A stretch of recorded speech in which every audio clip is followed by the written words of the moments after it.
പിതാവിന്റെയും പുത്രന്റെയും പരിശുദ്ധാത്മാവിന്റെയും നാമത്തിൽ ആമേൻ. പരിശുദ്ധാത്മാവേ എഴുന്നള്ളി വരണമേ.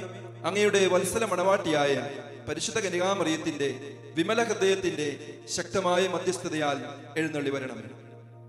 ഈശോയിൽ സ്നേഹമുള്ള സഹോദരി സഹോദരന്മാരെ, ഒക്ടോബർ മാസത്തിന്റെ 7-ാം ദിവസത്തിൽ നമ്മൾ സന്തോഷത്തിന്റെ 2-ാം രഹസ്യത്തെക്കുറിച്ച് നമ്മൾ ഇന്ന് ധ്യാനിക്കുകയാണ്.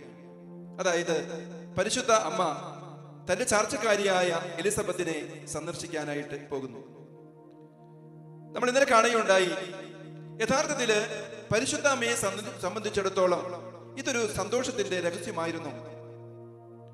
ഇന്നത്തെ കാലഘട്ടമല്ല. നമ്മൾ ഓർക്കുക, പരിശുദ്ധ അമ്മ പോയത് യൂദയായിലെ മലഞ്ചെരുവിലെ സൗകര്യങ്ങളില്ലാത്ത ഇടങ്ങളിൽ ഉദരത്തിൽ ഈശോയെ സംവഹിച്ചുകൊണ്ട് തന്റെ ചാർച്ചക്കാരിയായ എലിസബത്തിനെ ശുശ്രൂഷിക്കാൻ 3 മാസത്തോളം അവളോടൊപ്പം ആയിരിക്കാൻ വേണ്ടിയിട്ട് പോവുകയാണ്.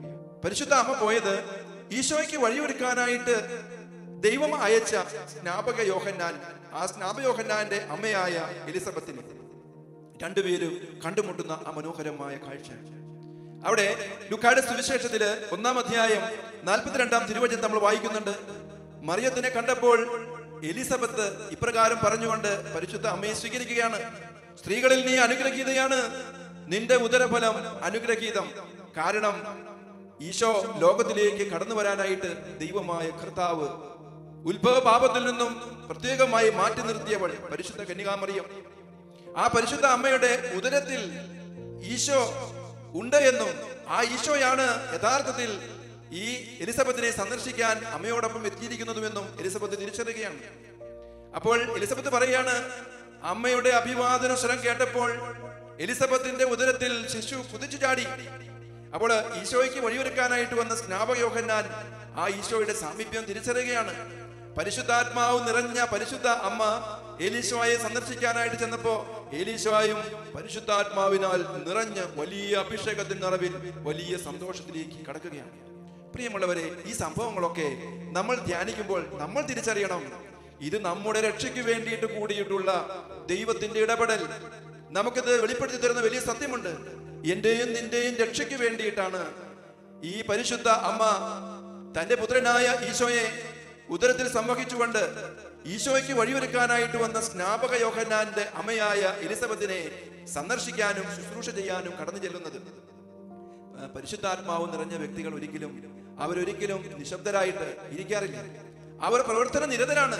മറ്റുള്ളവരുടെ ജീവിതങ്ങളിലേക്ക് കടന്നു ചെല്ലാൻ, അവർക്ക് ശുശ്രൂഷ ചെയ്യുവാൻ ഏറ്റവും എളിമയോടുകൂടെ പരിശുദ്ധ അമ്മയെ പോലെ നമ്മളും ശുശ്രൂഷയിൽ ഏറ്റവും തൽപരരായിരിക്കണമെന്ന് ഈ ദിവ്യരഹസ്യം ധ്യാനിക്കുമ്പോൾ പരിശുദ്ധ അമ്മ നമ്മെ ഓർമ്മിപ്പിക്കുകയാണ്. പ്രിയമുള്ളവരെ, അമ്മയെ പോലെ നമ്മുടെ ജീവിതവും ഇന്ന് ഈ ഒക്ടോബർ മാസത്തിന്റെ 7-ാം ദിവസം ധാരാളം ജപമാല ചൊല്ലി പ്രാർത്ഥിക്കുമ്പോൾ നമ്മുടെ ജീവിതവും പരുവപ്പെടണം. നമ്മൾ സ്വാർത്ഥതയ്ക്ക് വേണ്ടി, സ്വന്തം സുഖത്തിന് വേണ്ടി ജീവിക്കുന്നവരാകരുത്.